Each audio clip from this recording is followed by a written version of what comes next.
ആഗോള കത്തോലിക്ക സഭ ഇന്നലെ മഞ്ഞുമാതാവിന്റെ തിരുനാൾ കൊണ്ടാടി. മഞ്ഞുമാതാവിന്റെ മധ്യസ്ഥതയിൽ അനവധി അനുഗ്രഹങ്ങളാണ് കത്തോലിക്ക വിശ്വാസികൾക്ക് നടന്നിട്ടുള്ളത്. റോമിലെ 4 പ്രധാന പേപ്പൽ ബസിലിക്കകളിൽ പരിശുദ്ധ മറിയത്തിന്റെ നാമത്തിൽ പ്രതിഷ്ഠിക്കപ്പെട്ടിരുന്ന മേരി മേജർ ബസിലിക്കയുടെ നിർമ്മാണത്തിന് പിന്നിൽ അത്ഭുതകരമായ പരിശുദ്ധ അമ്മയുടെ ഇടപെടലുണ്ട്. AD 352 പോപ്പ് ലിബേരിയൂസിന്റെ ഭരണകാലത്താണ് ഈ ദേവാലയം നിർമ്മിച്ചത്. അക്കാലത്ത് റോമിലുള്ള പ്രഭുകുടുംബമായ ജോണിനും ഭാര്യയ്ക്കും മക്കളുണ്ടായിരുന്നില്ല. അവരുടെ കാലശേഷം സ്വത്തുവകകൾ ഇഷ്ടദാനം നൽകുവാൻ ഒരു അനന്തരാവകാശിയെ നിയോഗിച്ചു തരണമെന്ന് പരിശുദ്ധ മാതാവിനോട് ജോണും ഭാര്യയും അപേക്ഷിച്ചു.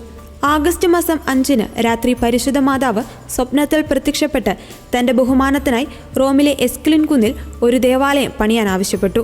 പള്ളി പണിയേണ്ട യഥാർത്ഥ സ്ഥലം മഞ്ഞു പെയ്ച്ച് കാണിച്ചു തരാമെന്ന് പരിശുദ്ധ കന്യകാമറിയം അവർക്ക് വാഗ്ദാനം കൊടുത്തു. അതികഠിനമായ ഒരു വേനൽ രാത്രി എസ്ക്ലിൻ കുന്നിൽ ബസിലിക്ക പണിയേണ്ട സ്ഥലത്ത് അത്ഭുതകരമായി മഞ്ഞു പെയ്ച്ചു. ലിബേരിയൂസ് മാർപ്പാപ്പയ്ക്കും ആ രാത്രി മാതാവിന്റെ സ്വപ്നദർശനം ഉണ്ടാവുകയും അത്ഭുതകരമായി മഞ്ഞു പെയ്തത് കാണുവാൻ ആവശ്യപ്പെടുകയും ചെയ്തു. ആഗസ്റ്റ് മാസത്തിലെ അസാധാരണമായ മഞ്ഞുവീഴ്ച കാണാൻ ധാരാളം ജനങ്ങൾ വന്നു ചേർന്നു. ലിബേരിയൂസ് പാപ്പയും ജോണും ഭാര്യയും അത്ഭുതമറിഞ്ഞ് കാണാൻ നേരത്തെ എത്തിയിരുന്നു. മഞ്ഞു പെയ്ത സ്ഥലത്ത് പള്ളിപ്പണി ആരംഭിച്ചു.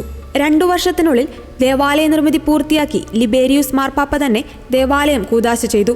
ഈ ദേവാലയ നിർമ്മിതിക്ക് ലിബേരിയൂസ് പാപ്പ നേതൃത്വം നൽകിയതിനാൽ ലൈബീരിയൻ ബസിലിക്ക എന്നും മേരി മേജർ ബസിലിക്ക എന്നും അറിയപ്പെടുന്നു. അത്ഭുതകരമായി മഞ്ഞു പെയ്തതിൽ നിന്ന് ഉദയം ചെയ്തതിനാൽ ഈ ബസിലിക്ക മഞ്ഞുമാതാവിന്റെ പള്ളിയെന്നും അറിയപ്പെടുന്നു. ഈ ബസിലിക്കയുടെ മുഖവാരം പണികഴിപ്പിച്ചത് യൂജിൻ 3 മാർപ്പാപ്പയാണ്.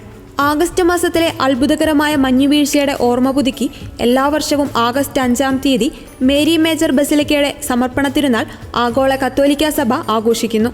കൂടാതെ ഫ്രാൻസിസ് പാപ്പയുടെ ഇഷ്ടപ്പെട്ട ദേവാലയം കൂടിയാണ് മേരി മേജർ ബസിലിക്ക.